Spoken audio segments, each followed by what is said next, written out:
Moi. Hei, täällä mun profiilissa on kuvia sieltä Venla ja Jirin tupareista, jos sä haluat katsoa. Sä oikein yrität. No mä ajattelin, kun näistä näkee, että Venla ja Jirille ei todellakaan ole mitään. Ja että muutenkin ne bileet ei nyt ollut kauhean kummoset. No ei vois vähempää kiinnostaa. Onko sulla vieläkin paha mieli Jirin takia? No en mä oikeastaan enää jaksa miettiä sitä. Ei vitsi, mä joudun pyytää Nikoa uudestaan mun kaveriksi, kun mä poistin sen jo välissä. Vähäksi se pitää mua varmaan friikkinä. No on sullakin ongelmat. No en mä nyt tarkoittanut, että mulla olisi tässä mikään ongelma. Iik, voinko mä nyt pyytää mun poikaystävää kaveriksi netissä? Apua. No varmaan poistan kohta sutkin mun kavereista, jos sä vaan jatkat tota riitelemistä. Ois sen, kun sä poistat.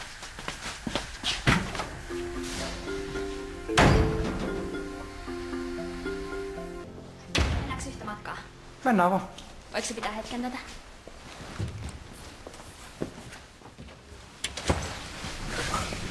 Hei, näetkö, kun mä lisäsin uusia kuvia nettiin? Sieltä meidän bileistä. En mä huomannut. Jirillä oli ihan hämärä tilapäivitys jostain vakoilijutusta. Täytyykin kysyä, mitä sä oikein säätät. Miksi sä et hyväksynyt mua kaveriksi, jos sä kerta kävit sun sivuilla? Mä luulin, että me oltiin jo kavereita. No niin me oltiinkin. Mut mä poistin sut silloin, kun oli se Katarina hässäkkä.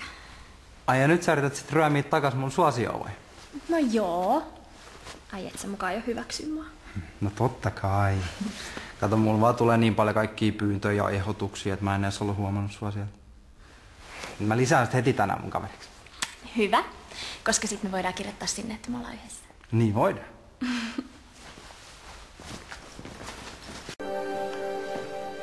Noniin, nyt me ollaan kavereita. Oot sä tyytyväinen? No on. Mut mä ajattelin kyllä laittaa mun profiili, että me seurustellaan. Ai niin se. Mäkin laitan kyllä. Hei, mikä sun status oli jostain ihme vakoilujutuista? Joo, meillä oli Venlan kanssa eilen ihan uskomattomat seikkailut. Rahakiristystä ja gangstereita vaikka mitä. Mun pitää mennä. Kerro myöhemmin. No, mitä nyt? Siis, miksi Katarina on laittanut sun sivulle jotain linkkejä? Ootteko te täällä kavereita? Siis noi oli vaan jotain lääkärijuttuja, kun mä joskus kysyin siitä niistä. No mut nythän sä voit poistaa sen sun kavereista. Mitä väliä silloin, ollaanko me netissä kavereita vai ei? No ei sit varmaan yhtään mitään.